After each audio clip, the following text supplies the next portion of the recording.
আমি সরোয়ার হোসেন আবৃত্তি করছি স্বরচিত কবিতা ফেরা। চলে যাবে জানতাম, তবে এত তাড়াতাড়ি তা কখনো ভাবতে পারি নাই।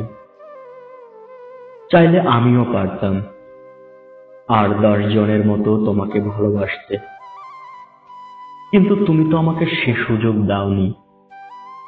তুমি বারবারই বলেছ আমাকে ভালোবাসলে ভালোবাসার মতো বাসতে হবে,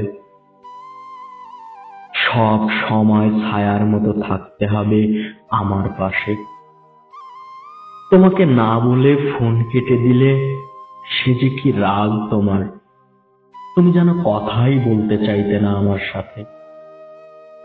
দিনে শত ব্যস্ততার মাঝেও তোমাকে ফোন না দিলে মন খারাপ করে বসে থাকতে, ফোনের জন্য অপেক্ষা করতে, অভিমান করে এক গাল কথা শোনাতে আমাকে।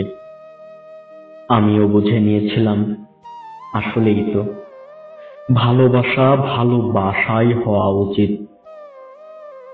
তবে আজ কেন এ কথা বলছো? তুমি ক্ষণিকের জন্য কেন এসেছিলে আমার জীবনে? কেন সৃষ্টি করলে এত মায়ার?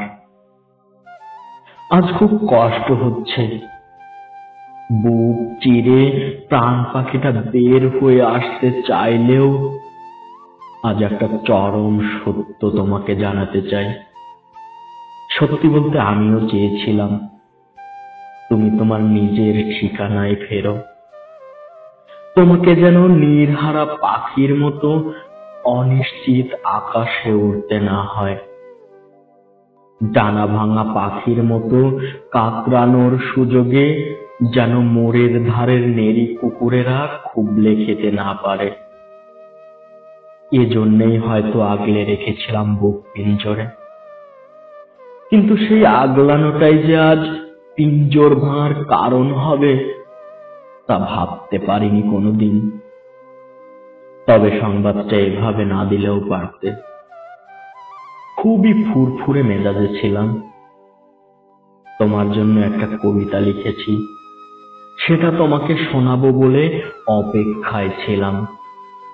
তার হলো কই?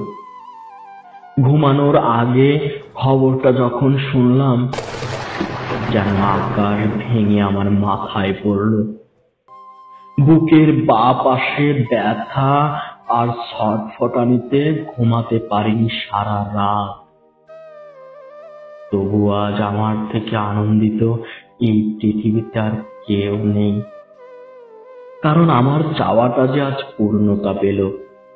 আজ আমি এটা ভেবেই খুশি যে আমার নির্হারা পাখিটা আজ ফিরে গেল তার আপন ঠিকানায়।